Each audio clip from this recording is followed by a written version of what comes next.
Assalamualaikum warahmatullahi wabarakatuh. Pada pertemuan kali ini, kita akan membahas mengenai konsep dasar digital marketing dan bagaimana perannya dalam perkembangan bisnis modern. Di era digital saat ini, pemasaran tidak lagi hanya mengandalkan media konvensional, seperti brosur, spanduk, atau iklan di televisi. Tetapi sudah bergeser ke media digital yang lebih efektif, cepat, dan terukur. Materi ini penting karena hampir seluruh bisnis, baik UMKM maupun perusahaan besar, telah memanfaatkan teknologi digital sebagai strategi utama untuk menjangkau konsumen. Detail program studi Prodi Ekonomi Syariah semester 6 tahun akademik 2026, Institusi STAI Al-Ittihad Cianjur. Setelah mempelajari materi ini, mahasiswa diharapkan mampu memahami perubahan pemasaran dari cara konvensional menuju pemasaran digital.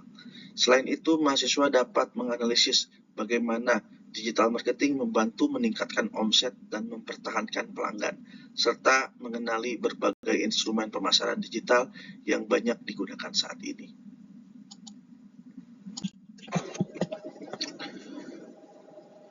Digital marketing merupakan aktivitas pemasaran yang memanfaatkan internet dan perangkat digital untuk memperkenalkan produk kepada calon konsumen. Keunggulan utama digital marketing adalah kemampuan untuk menargetkan konsumen secara lebih spesifik berdasarkan usia, lokasi, minat, maupun perilaku mereka. Selain itu, komunikasi antar penjual dan pembeli dapat dilakukan secara langsung atau real time, sehingga hubungan dengan pelanggan menjadi lebih dekat. Sebagai contoh, sebuah toko hijab dapat menampilkan iklannya hanya kepada perempuan usia 18-35 tahun yang tertarik pada fashion muslim. Kemudian, saat ini lebih dari 80% masyarakat di Indonesia telah menggunakan internet.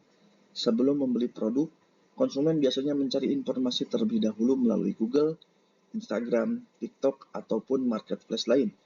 Perubahan perilaku ini membuat pelaku usaha harus hadir di dunia digital agar tidak tertinggal oleh pesaing. Digital marketing memiliki 3 tujuan utama. Pertama adalah membangun brand awareness atau meningkatkan kesadaran masyarakat terhadap sebuah merek. Yang kedua adalah menghasilkan penjualan atau mengubah calon konsumen menjadi pembeli. Yang ketiga adalah mempertahankan pelanggan agar mereka melakukan pembelian berulang dan menjadi pelanggan yang loyal. Contoh, brand Erigo dan Scarlett berhasil berkembang karena mampu membangun brand awareness yang kuat melalui media sosialnya. Kemudian, karakteristik digital marketing berbeda dengan iklan di televisi yang bersifat satu arah. Digital marketing memungkinkan komunikasi dua arah. Pelanggan dapat memberikan komentar, bertanya, bahkan memberikan ulasan secara langsung. Selain itu, pemasaran digital memungkinkan kita menargetkan pasar yang lebih spesifik, sehingga biaya promosi menjadi lebih efisien. Perbandingan pemasaran konvensional dan digital. Pemasaran konvensional seperti brosur dan baliho itu membutuhkan biaya yang sangat relatif besar dan sulit diukur efektivitasnya.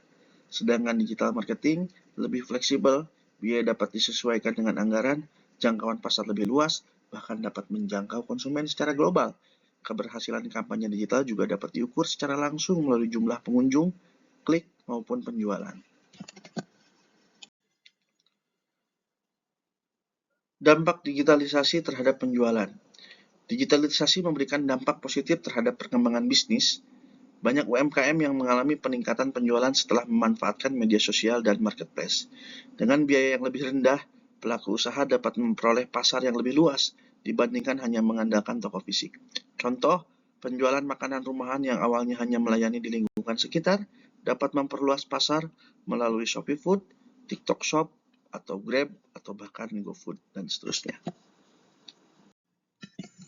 3 pilar utama digital marketing.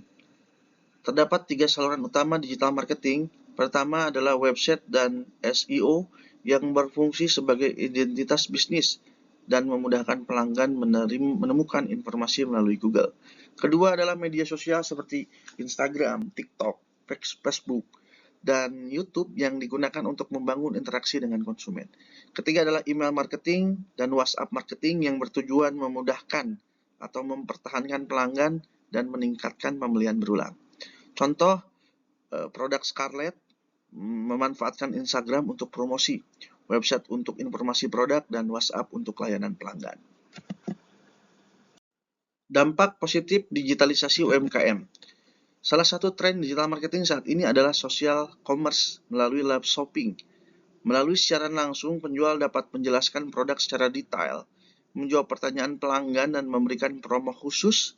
Strategi ini terbukti mampu meningkatkan penjualan karena pembeli merasa lebih percaya terhadap produk yang ditawarkan.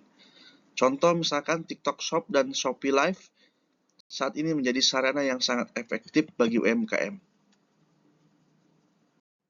Strategi masa depan untuk menghadapi tantangan pemasaran modern. Meskipun memberikan banyak keuntungan, digital marketing juga memiliki tantangan persaingan bisnis semakin tinggi karena semua orang dapat berjualan secara online. Selain itu, algoritma media sosial terus berubah sehingga pelaku usaha harus terus belajar dan beradaptasi. Studi kasus social commerce.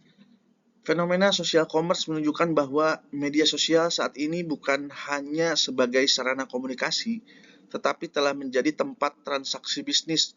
Banyak UMKM berhasil meningkatkan penjualan melalui live streaming karena pelanggan dapat melihat produk secara langsung dan berinteraksi dengan penjual.